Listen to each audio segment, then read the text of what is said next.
سەردانی ئێمە بۆ دەڤەری بادینان، بۆ میدیاکاران، بۆ ڕۆشنبیران و ئەکادمیستان مانای قوڵی هەیە.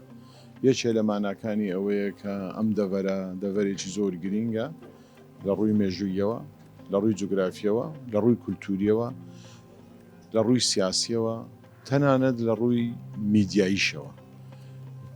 ناوەندی خانی ناوەندێکی زۆر گرینگە بۆ ڕۆشنبیری و ڕاگەیاندن کە کۆمەڵێک ڕوانگای نیشتیمانی و نەتەوەیی و سیاسی تا ئێستا پەخش کردووەوە بووە بە بوونێکی میدیایی ڕاقی نیشتیمانی و نەتەوەیی.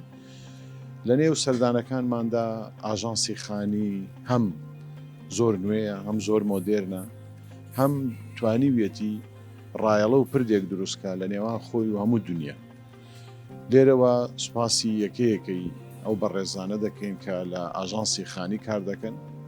سوپاسی ئەو ڕۆژنامە نووسانە ئەم پەیامنێرە هێژایانە دەکەین کە لە دوورەوە هەواڵ دەگەێنن.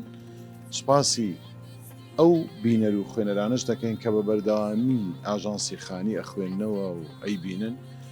لە نەتیجە دەمەوێت ئەوە بڵێم هەم ستافەکە، هەم بەڕێوەبەرانی ئاژانسی خانی، هەم ناوەندی خانی، هەم سەرپەرشتیاران، هەم بینەر و خوێنەران بوون بە عایلەیەکی میدیایی نیشتیمانی کە لەوێوە پەیامی ڕاست، پەیامی کوردایەتی، پەیامی نیشتیمان پەروەری کە خۆی لە ڕێبازی بارزانی بەرجەستە دەکات، پەخش دەکات کە لەوێ ئەم ڕاستیانە ئەبێ بە فاکتێکی هەنووکەیی میدیایی نیشتیمانی.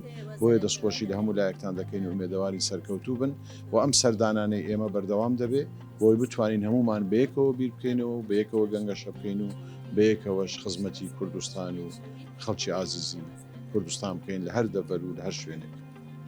ڕاستیە دیارە وەختێ بەرپرسێ ئەیکێ تێتەش نێزیک کارمەندێک خوێن هەمی دەستگات بینیتن شتێکی گرنگە، جارێ وەک دیتن شتێکی گرنگە تا بێژی وەرگرتنا گیلەو گازندێن وی کادری و هەروسا هەلبەت خودان بڕیارە وەختێ تێتەوێرێ پشتڕاست دێشێتن هەندێک بڕیارە دەدن هەروی گۆ دێشێت بڕیارە دەد نەپێت ویتن دێ خواندنێ و نویسینێ و یاژی دیراستکردنەوەن بۆ بەدە ئەف نزیک بۆ نەهێویت یان یا بەردەوام بیتن و ez bawerim dêya berdewam bîtin çuko doktor Salar Ekşwan kesên nav ragihandinê da kar kiriye berîneke êş û azarê karmenda xerat zanîtin.